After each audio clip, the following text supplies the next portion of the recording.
Sur Sud Radio, on est dans ce face-à-face aujourd'hui un peu spécial puisque c'est pas un mais deux invités qu'André Berkoff reçoit aujourd'hui. En premier, Jean-Michel Delaconté qui vient nous voir pour ce nouveau livre, Jean de La Fontaine, portrait d'un pommier en fleurs. C'est publié aux éditions Cherche Midi. Et puis nous sommes aussi avec Brigitte Fossé, la comédienne, qui vient nous voir pour ce nouveau spectacle, La Fontaine en fable et en conte. C'est tous les lundis au Théâtre de Poche.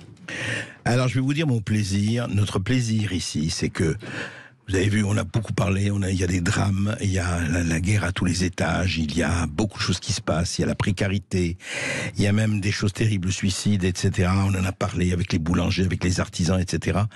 Et puis il y a l'éternité. Et l'éternité, c'est notamment un certain monsieur qui s'appelle monsieur Jean de La Fontaine. Jean de La Fontaine. Il n'y a pas quelqu'un d'entre vous qui n'a pas lu, écouté, appris une fable de La Fontaine. Et ce qui est extraordinaire chez La Fontaine, 400 ans, hein, il est né il y a un peu plus de 400 ans, 4 siècles, et il n'y a pas une fable qui ne finit pas en proverbe. Rien ne sert de courir, il faut partir à point, etc., etc.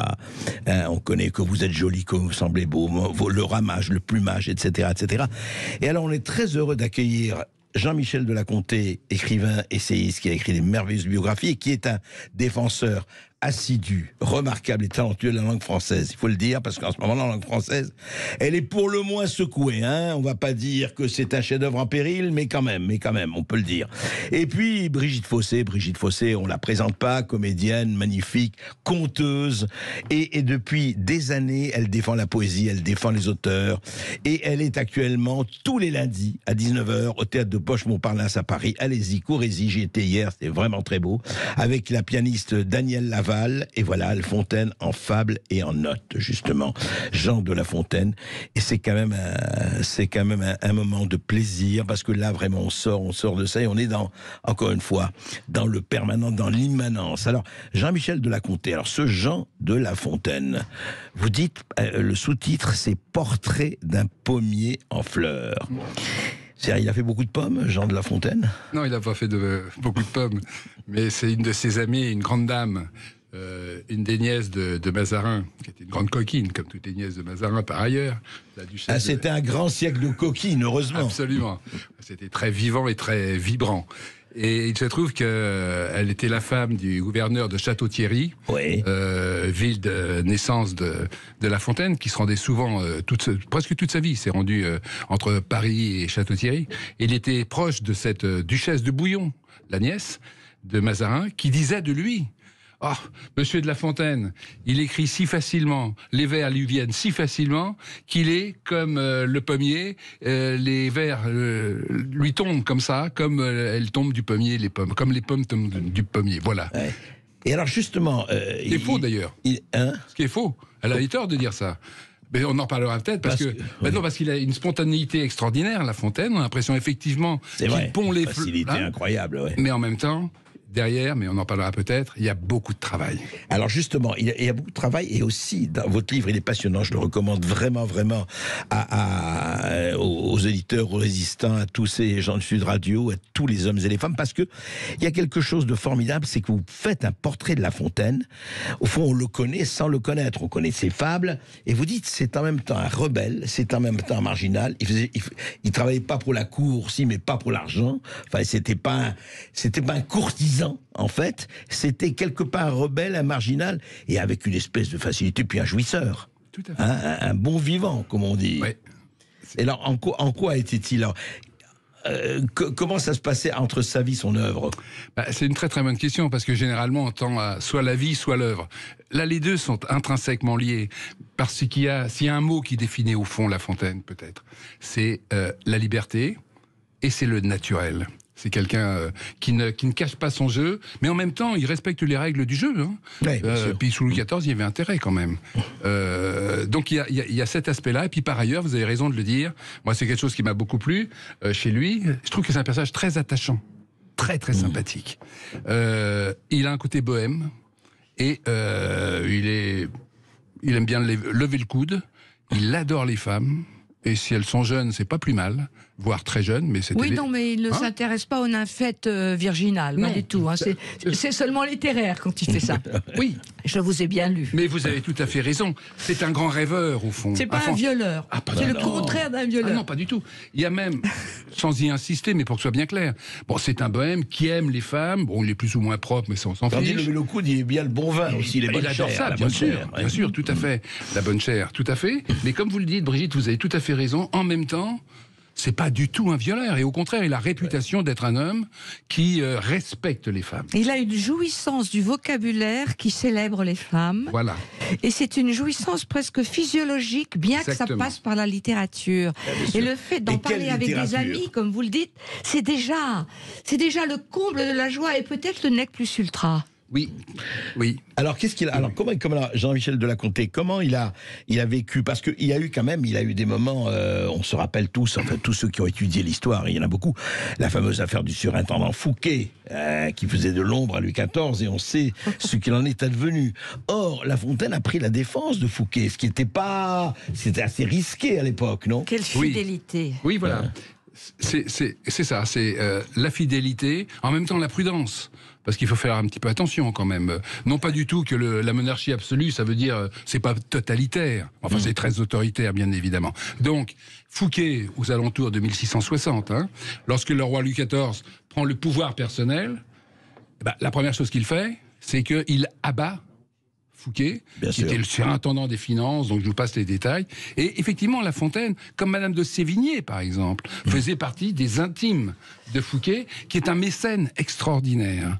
Et La Fontaine, qui est un homme, comme vous le dites, Brigitte, qui est un homme fidèle, eh bien, il a défendu, avec modestie, avec prudence, mais il est resté fidèle à Fouquet. Oui, mais après, ça lui a rendu très difficile son élection à l'Académie française, parce que Louis XIV en avait pris quand même un peu ombrage, en tout cas connaissance.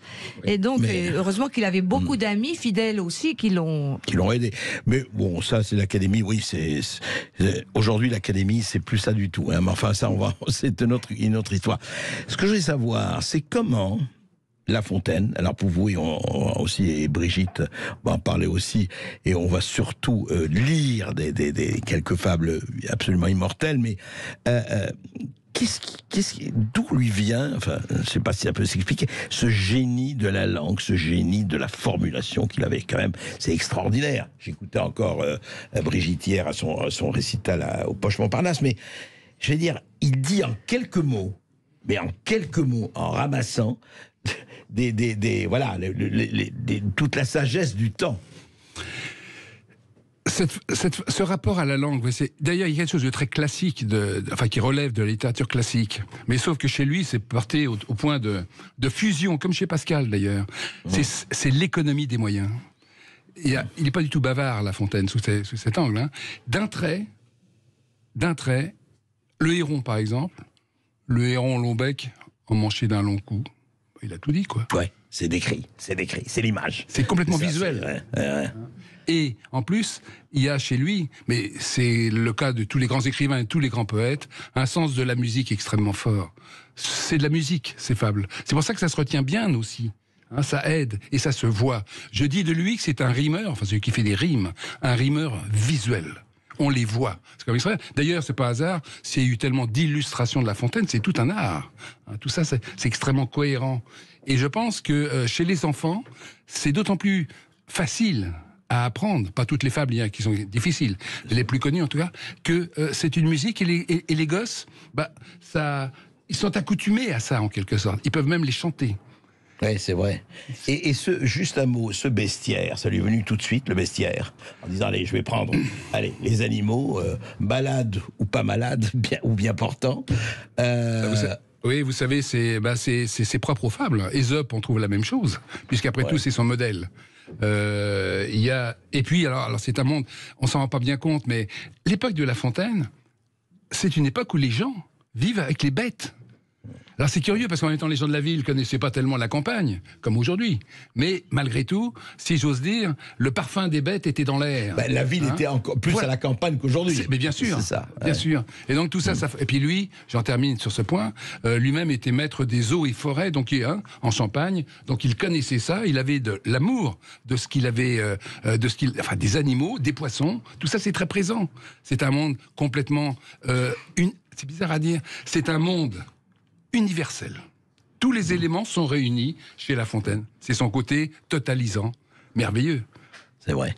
Le climat, tout. On va en parler avec Brigitte Fossé, avec Jean-Michel Delaconté, après cette petite pause. À tout de suite. Et puis avec vous aussi au 0826 300 300, on continue de parler d'histoire, de culture et de poésie, de fable avec Jean-Michel Delaconté et Brigitte Fossé. À tout de suite sur Sud.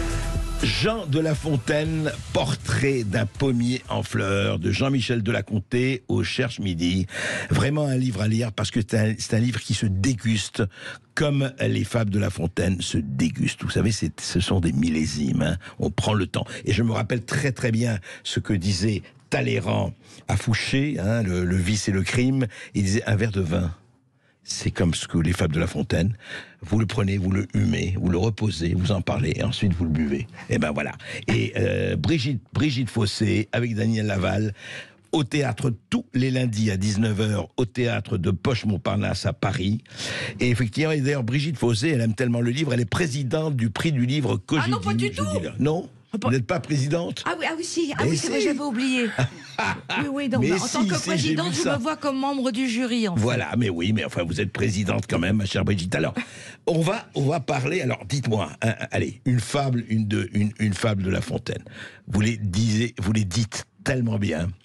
Alors, elle n'est pas dans le spectacle. Oui. J'aurais voulu la mettre, mais malheureusement, ça ne dure que 1h10. Par conséquent, on peut pas tout mettre, hélas. Donc, je n'ai mis ni La Cigale et la Fourmi, que j'adore, ni La Laitière et le Pot au lait. Donc, je vais vous lire La Laitière et le Pot au lait. Allez. C'est l'occasion de parler de La Fontaine après, pour rebondir. La Laitière et le Pot au lait. Perrette, sur sa tête ayant un pot au lait bien posé sur un coussinet, prétendait arriver sans encombre à la ville. Légère et court-vêtue, elle allait à grands pas, ayant mis ce jour-là, pour être plus agile, cotillon simple et souliers plats.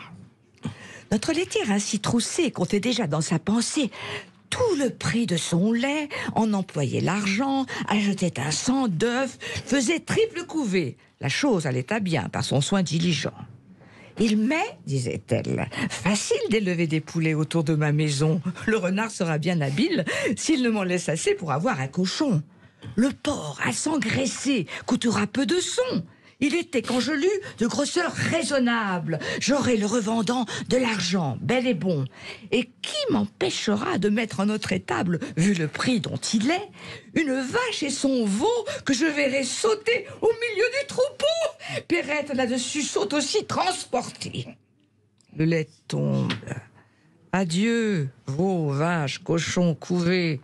La dame de ses biens, quittant d'un œil Marie sa fortune ainsi répandue, va s'excuser à son mari en grand danger d'être battu. Le récit en farce en fut fait. On l'appela le pot au lait. Quel esprit de bas la campagne, qui ne fait château en Espagne.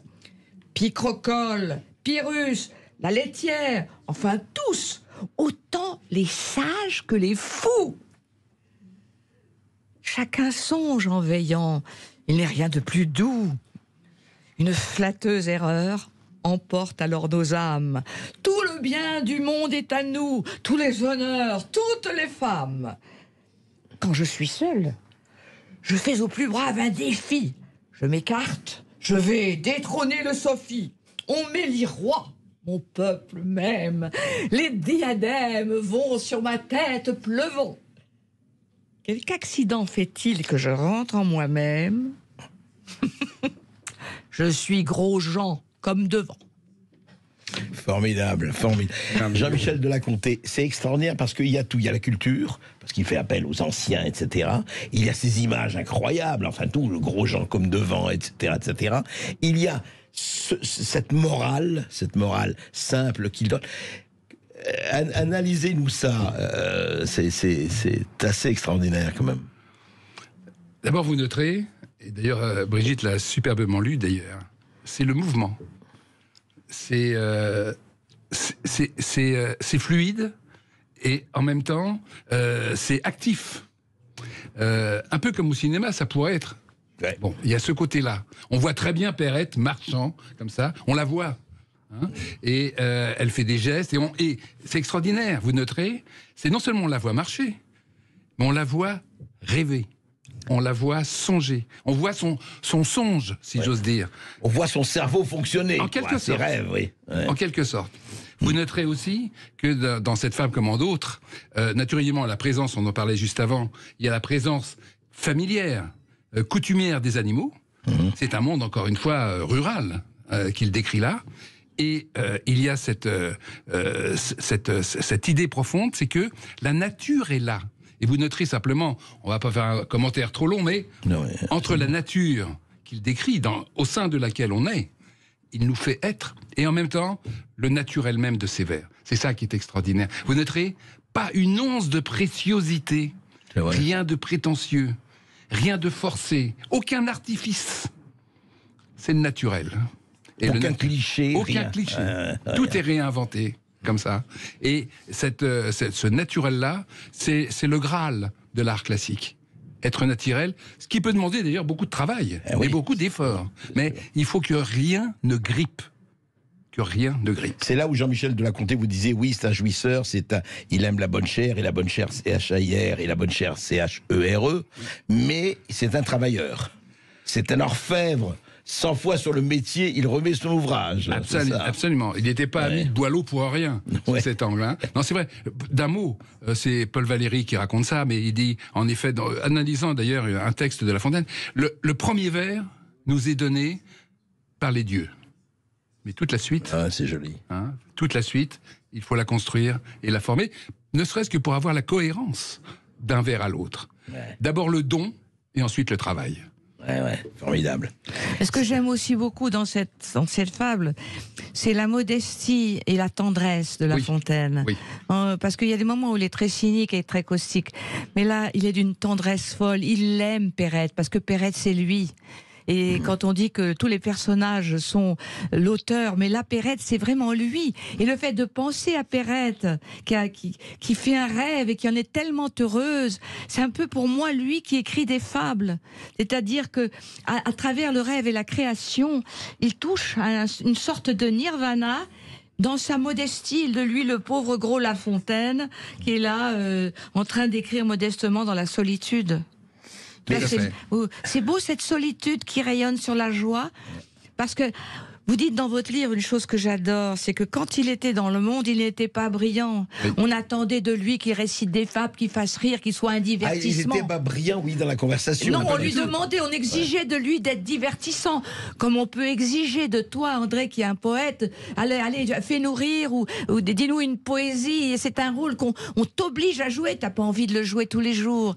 Eh bien, lui, La Fontaine était discret, et il observait le monde, et il était timide, et c'est merveilleux, parce que rien ne lui échappait, parce qu'il était dans un silence d'observateur qui allait lui servir après. Et j'adore ce côté-là de La Fontaine. Oui, et pour rebondir une seconde, quand vous dites il était comme ça, dans son monde, il est dans son monde, et en même temps, d'ailleurs dans Perrette on le voit, il est dans le monde de Perrette, si je puis dire, et ce monde... Lorsqu'il était comme convive, il était très agréable, mais en effet il n'était pas brillant. Il était dans son monde.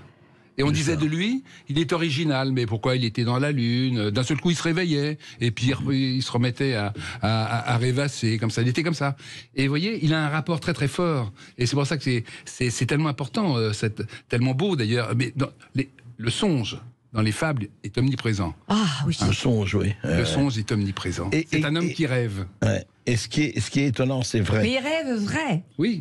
Et d'ailleurs, il y avait beaucoup de lui, vous racontez, où il rêvait des associations et après il les transposait. C'est extraordinaire. Il vivait ses rêves dans l'écriture. Tout à fait. Et en même temps, c'est là où vous voyez le décalage, mais le décalage, et ce n'est pas pour nous flatter à nous, c'est qu'il cite des gens que personne ne connaît plus. C'est-à-dire l'Achéron. Qui sait ce que c'est dont je parle, l'Achéron aujourd'hui. C'est le fleuve de la mort. Absolument, mais on ne l'étudie plus, c'est-à-dire que on ne sait plus ce que c'est que l'Achéron. Junon, qui sait ce que c'est que Junon aujourd'hui? Mais en même temps, il nous force, justement, et c'est ça qui est très fort, il nous force à aller savoir ce qu'est l'Achéron et ce qu'est Junon. Et c'est pour ça, il nous amène à ça. Et c'est la fameuse règle imposée par Molière, un de ses meilleurs copains, qui disait « il faut plaire à la cour et au parterre ». Il voulait plaire à tout le monde, c'était le grand public, comme pour Charlie Chaplin. Exactement. Comme pour Mozart, comme pour Chopin. Ça a l'air tellement facile quand Chopin écrit, alors qu'il reprend des milliards de fois. Voilà, c'est ça. Ce sont les très grands, hein, Jean-Michel de la Comté. Oui, c'est très grand. Et puis, ce qu'il faut noter, c'est aussi ce mélange dont on en parlait, sûrement pas de facticité, rien de tout. En même temps, une immense culture. Parce qu'on peut être... c'est bien d'être un bohème, et ce qu'il était. Hein. Il s'intéressait pas à l'argent, d'ailleurs, soit dit en passant. Alors, il dit de lui, il est très modeste, humble. Moi, j'y crois pas trop quand il dit ça. Il a pas de mémoire. Ouais, d'accord. Il dit, quand il parle de lui, il y a tous les défauts. Il dit qu'il passe sa vie à dormir et n'a rien faire. Exactement. Et en vérité, c'est non seulement un très grand orfèvre dans ses vers, mais tout simplement, c'est quelqu'un qui a énormément lu, d'où cette culture que vous évoquez. Et c'est... Mais dont les gens de la cour avaient eux-mêmes connaissance. Parce que c'est un partage. Oui, parce que les gens de la cour, ils savaient ce qu'était l'Achéron, ce qu'était Junon, ce qu'était l'Olympe, etc., etc. On en parle tout de suite après une petite pause. Et avec vous. On continue de parler de La Fontaine et de ses magnifiques fables avec vous au 0826 300 300. À tout de suite. Aujourd'hui, vraiment, et ça nous fait très plaisir, c'est Jean de La Fontaine qui parle aux Français. Par l'intermédiaire de Jean-Michel de la Comté, qui a écrit un très beau livre, un très joli, un superbe essai sur ce portrait d'un pommier en fleurs, donc c'est aux éditions du Cherche-Midi, et Brigitte Fossé qui, tous les lundis, au théâtre de Boche-Montparnasse, à 19h, je le répète, lit un certain nombre de fables. Aux côtés d'une grande pianiste qui est Danielle Laval. Absolument. Et on a essayé de trouver des affinités entre les fables et la musique.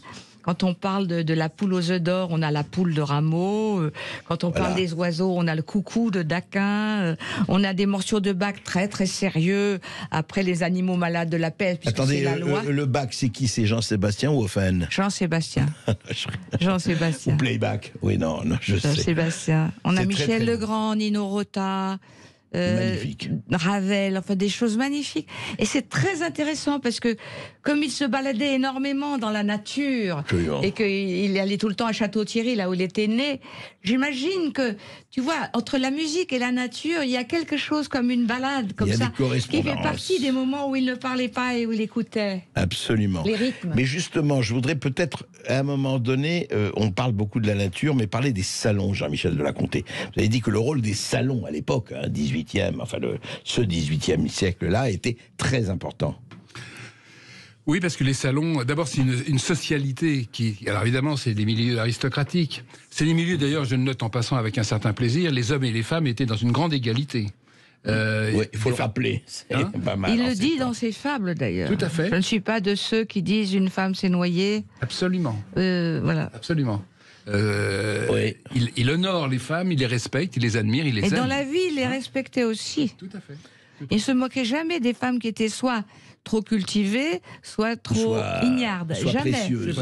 Les seules qu'il n'aimait pas trop, il le dit, c'est les précieuses. Les précieuses. Les précieuses parce qu'elles sont mijaurées. Ah oui. Et elles affectent de ne pas aimer les hommes. Mais alors, est-ce que dans ces salons, il y avait, je dirais, rivalité de culture, rivalité de briller? Vous savez, c'est important aussi, là. J'emploierais un mot, si vous voulez, qui peut-être correspond bien à l'esprit, c'est de l'émulation entre les uns et les autres. Vous voyez? Et effectivement, on le voit d'ailleurs dans le très beau film de Lecomte, Ridicule. D'ailleurs, c'est assez bien retranscrit. L'esprit. Puis de Patrice Lecomte. L'esprit, voilà, c'est ça. L'esprit français. Voilà. Ouais. Et les salons, de ce point de vue-là, sont formidables parce que ce sont des joutes de mots, bien sûr, pas de plaisanterie, parce que la vulgarité ne doit d'aucune manière être vulgaire, enfin, être présente. L'humour, c'est pas ça. Bien sûr. C'est l'esprit. La vivacité. D'ailleurs, qu'on retrouve dans cette vivacité un parfum des fables. Hein. Il y a énormément d'esprit chez La Fontaine. Tout à fait. Même d'humour, on peut dire. Enfin, il peut y avoir de l'humour. Il peut y avoir de l'humour. Mais il y a surtout ce caractère sautillant, allègre de l'esprit. Il est allègre. La Fontaine, même si le fond, l'arrière-fond, est d'une très grande cruauté. Parce que le monde, comme il dit, le monde des hommes, c'est celui des animaux en pire.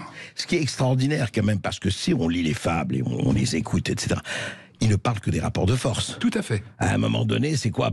Si t'es pas fort, t'es mort. Tout quoi. à fait. Je veux dire, c'est ce qu'il dit quand même quelque part. Absolument.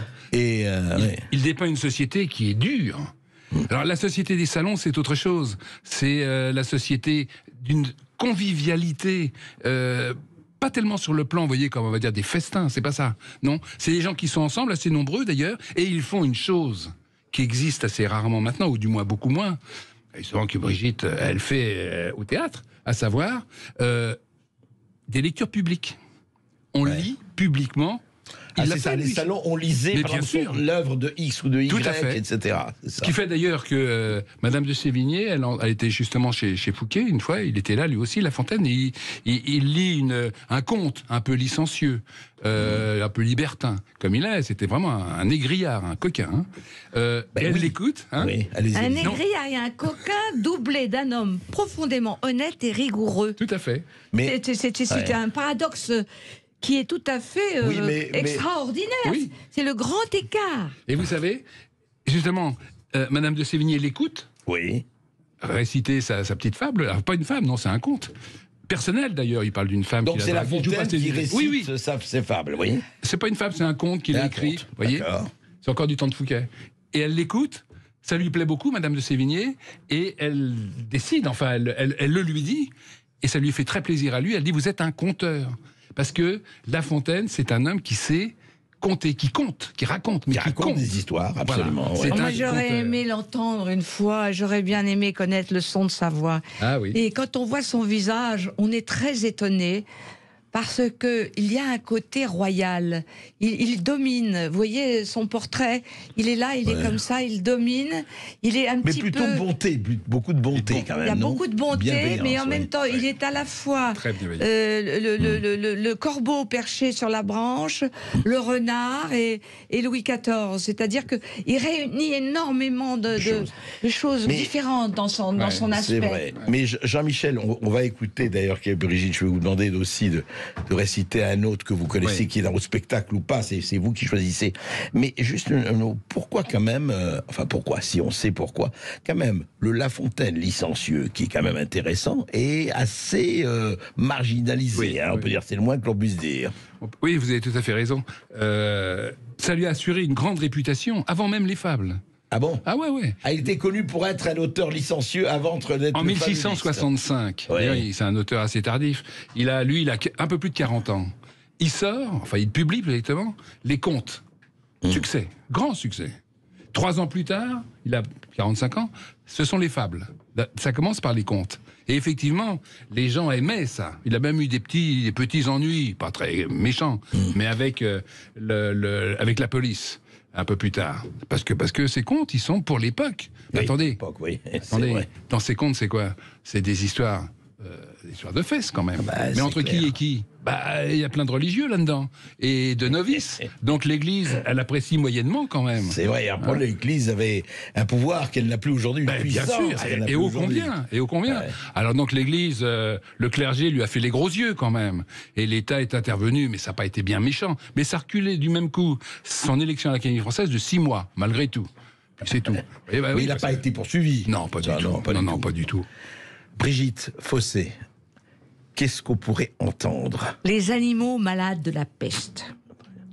Un mal qui répand la terreur. Mal que le ciel, en sa fureur, inventa pour punir les crimes de la terre, la peste, puisqu'il faut l'appeler par son nom, capable d'enrichir en un jour l'Achéron, faisait aux animaux la guerre. Ils ne mouraient pas tous, mais tous étaient frappés. On n'en voyait point d'occupés à chercher le soutien d'une mourante vie. Nul mets n'excitait leur envie. Ni loup, ni renard n'épiaient la douce et l'innocente proie. Les tourterelles se fuyaient. Plus d'amour, partant plus de joie. Le lion tint conseil et dit « Mes chers amis, je crois que le ciel a permis pour nos péchés cette infortune. Que le plus coupable de nous se sacrifie au trait du céleste courroux. Peut-être il obtiendra la guérison commune. L'histoire nous apprend qu'en de tels accidents, on fait de pareils dévouements. Ne nous flattons donc point. Voyons, sans indulgence, l'état de notre conscience. Pour moi, satisfaisant mes appétits gloutons, j'ai dévoré force moutons. Comme avait-il fait? Nulle offense. Même, il m'est arrivé quelquefois de manger le berger. Je me dévorais donc s'il le faut, mais je pense qu'il est bon que chacun s'accuse ainsi que moi, car on doit souhaiter, selon toute justice, que le plus coupable périsse. Sire, dit le renard, vous êtes trop bon roi. Vos scrupules vont voir trop de délicatesse. Eh bien, mangez mouton. Canaille, saute espèce. Est-ce un péché? Non, non. Vous leur fîtes, Seigneur, en les croquant beaucoup d'honneur. Et quant au berger, l'on peut dire qu'il était digne de tout mot, étant de ces gens-là qui, sur les animaux, se font un chimérique empire. Ainsi, dit le renard, et flatteur d'applaudir. On n'osa trop approfondir du tigre, ni de l'ours, ni des autres puissances, les moins pardonnables offenses. Tous les gens querelleurs jusqu'au simple matin, au dire de chacun, étaient de petits saints. L'âne vint à son tour et dit « J'ai souvenance qu'en un pré de moines passant, la faim, l'occasion, l'herbe tendre, et je pense, quelque diable aussi me poussant, je tondis de ce pré la largeur de ma langue. Je n'en avais nul droit, puisqu'il faut parler net. À ces mots, on cria haro sur le baudet. Un loup, quelque peu clair, prouva par sa harangue qu'il fallait dévouer ce maudit animal, ce pelé, ce galeux, d'où venait tout leur mal. La peccadille fut jugée incapendable. Manger l'herbe d'autrui, quel crime abominable! Rien que la mort n'était capable d'expier son forfait. On le lui fit bien voir. Selon que vous serez puissant ou misérable, les jugements de cour vous rendront blanc ou noir. Bravo. Yeah. Formidable. C'est admirable, cette écriture, c'est extraordinaire. Et on sent bien que c'est l'ami de Molière, parce qu'il y a dans le vers, bien sûr c'est travaillé, bien sûr c'est rythmé, mais une possibilité de le parler, de le dire, de s'exprimer, de changer de rythme. Et on peut le dire chaque fois d'une manière différente, comme dans Molière. On se retrouve tout de suite après cette petite pause et il nous faut un peu respirer parce que nous étions sur les cimes. Avec d'émotions ici à Sud Radio, avec Brigitte Fossé, avec Jean-Michel Delaconté, puis avec vous au 0826 300 300. On continue de parler de La Fontaine. À tout de suite. Et voilà, vous avez bien compris en écoutant Jean-Michel Delaconté, en écoutant Brigitte Fossé, que si vous voulez savoir ce qui se passe en politique en France, eh ben relisez La Fontaine. Le meilleur des chroniqueurs politiques. Il n'était évidemment pas que cela, mais quand même, sur le plan, vous savez, c'est ça, en fait, Jean-Michel Delaconté et Brigitte Fossé. Ce qui est intéressant, c'est que de ce point de vue, le cerveau reptilien n'a pas bougé d'un iota. On dit la technologie, les réseaux sociaux, l'intelligence artificielle, etc., etc. Très bien, très bien. Eh bien, c'est important, la technologie. Et on n'est pas contre. Mais l'âme humaine, les ressorts, la cupidité, la trahison, les rivalités, mais aussi l'amour, etc., ben c'est déjà chez La Fontaine, largement. Tout à fait. Et il y a un côté intemporel et universel, d'ailleurs, dans ce qui est dénoncé et dans ce qui est aussi, au contraire, admiré et mis en valeur, comme l'amour. Plus d'amour et partant plus de joie. C'est merveilleux, ça, quand même. Hein. Pas de joie sans l'amour. L'amour, c'est la joie. Et donc, effectivement, le côté intemporel, on le voit très bien. C'est pour ça qu'il a pu se fonder, se référer aux fables d'Ésope, 5 siècles avant Jésus-Christ. Et puis d'un autre, d'ailleurs, un fabuliste indien à peu près de la même époque, qui s'appelait Pilpay, dans les fables duquel il a puisé lui-même, La Fontaine. Vous voyez, au long des siècles, eh ben, ce sont les mêmes réactions, les mêmes mœurs, les mêmes... En fait, l'homme est immuable. Depuis des millénaires, l'homme est immuable, absolument. La jalousie, absolument. Les péchés capitaux, mais les vertus capitales aussi. Hein, exactement. C'est pour ça, je le dis en passant, que ceux et celles qui s'imaginent qu'on peut changer l'homme et la femme au nom de nouvelles mœurs, d'une culture ou d'une révolution culturelle qui devrait être grandiose. Je parle tout ce qui relève du wokisme, toutes ces choses-là. Ils rêvent. L'homme et la femme ne changeront jamais. Hein. Comme ceux qui veulent détruire la langue mais pareil. aussi. Hein. C'est ça, au nom de je ne sais quel... On s'imagine que détruire, c'est construire. Non, détruire, c'est détruire. Et le fait de saccager un peu, on le voit un peu trop aujourd'hui, la langue française, et en tout cas de peu respecter, pas assez honorer la langue, en particulier du 17e, du 18e, enfin celle de nos ancêtres, quoi, celle qui nous a fait être ce que nous sommes, c'est problématique.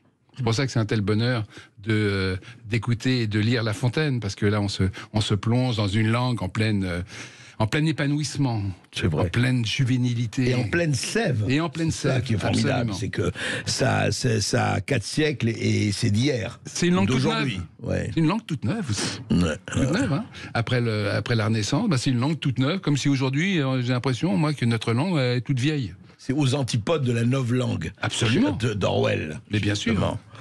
Et c'est mais c'est formidable. Et ça s'entend très bien lorsque c'est merveilleusement lu ce que vous avez fait, Brigitte. Et je le dis très sincèrement, c'est très émouvant en même temps. C'est très émouvant. Oui, c'est très émouvant, comme ces grands films où on rit et on pleure en même temps. Bien sûr, comme Shakespeare. Oui, et le tragique et le comique sont intimement liés dans une humanité... Voilà, très variée, très vaste, et puis par moments il y a une pâquerette de tendresse qui surgit, c'est magnifique.